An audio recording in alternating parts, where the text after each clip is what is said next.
Mas em Cristo Jesus, toda a salvação foi providenciada. Toda.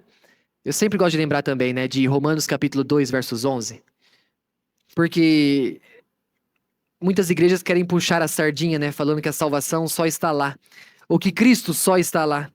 E que a realidade, amados, não é assim. A salvação está em Cristo. E onde Cristo estiver, ali há a salvação, ali há a vida. Não é a igreja capaz de possuir isso, não há. O que ele diz lá?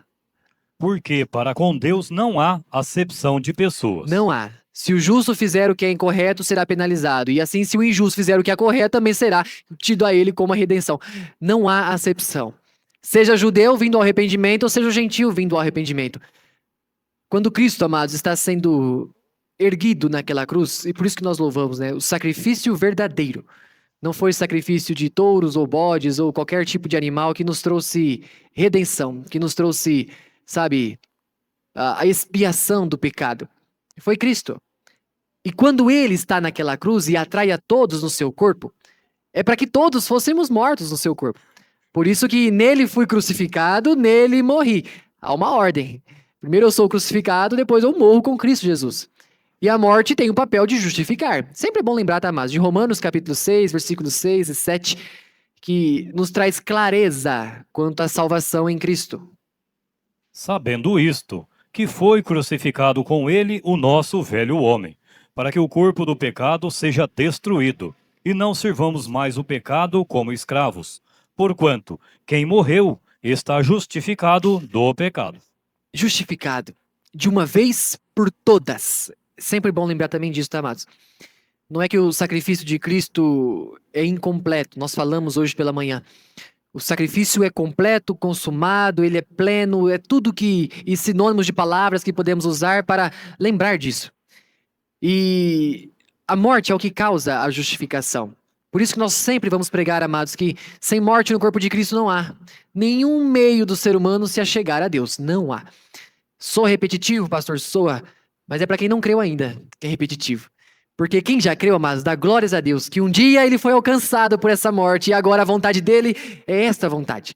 Eu quero que os amados imaginem esse cenário onde você não necessita mais ouvir que, virá o Messias, virá o Cristo, virá o Salvador. Você está palpando o Salvador. Porque tanto os judeus pedem sinais, como os gregos buscam sabedoria. Mas nós pregamos a Cristo crucificado, escândalo para os judeus e loucura para os gentios. Entende o que é isso, amados? Alguns querem ver, outros querem entender. Mas o evangelho não foi feito para isso. De modo tal que o próximo versículo explica. Escândalo para os judeus anunciar Cristo crucificado, morto, sepultado e ressuscitado, porque o Deus deles não morreria. O Messias deles não morre, é eterno, mas de fato Jesus não morre. Hoje ele vive eternamente, mas precisou morrer com o nosso pecado para a nossa justificação. Agora isso é escândalo para eles, falar que o Messias é morto. E para os gregos, que os pais da ciência, como que um homem atrai outro homem no seu corpo e ele morre e depois ambos são ressuscitados? Também não é para entender. Mas a gente busca entender essa... É tentar entender o que é a sabedoria de Deus. É o próximo versículo, né? O verso 25, 24. O que fala o próximo versículo? É querer entender a sabedoria de Deus, amados. E não é possível. Não é possível. Mas para os que foram chamados, tanto judeus como gregos, pregamos a Cristo, poder de Deus e sabedoria de Deus. Poder de Deus, sabedoria de Deus, isso é Cristo. Eu gosto muito de quando Jesus entra em Jerusalém e toda aquela multidão louvando e gritando hosana nas alturas e alguns dos discípulos tentando repreender a eles, né? Faz silêncio aí, a gente não quer chamar atenção, tudo mais. E Cristo fala, se eles se calarem, as pedras clamarão. É entender que o evangelho, amado, será anunciado, inste a tempo ou fora de tempo. É o que Paulo aconselha a Timóteo. O evangelho será anunciado em todo lugar, para que venha de fato o fim. Que a gente possa aprender, amados, um pouquinho mais sobre a importância, sabe, de anunciar a esse evangelho.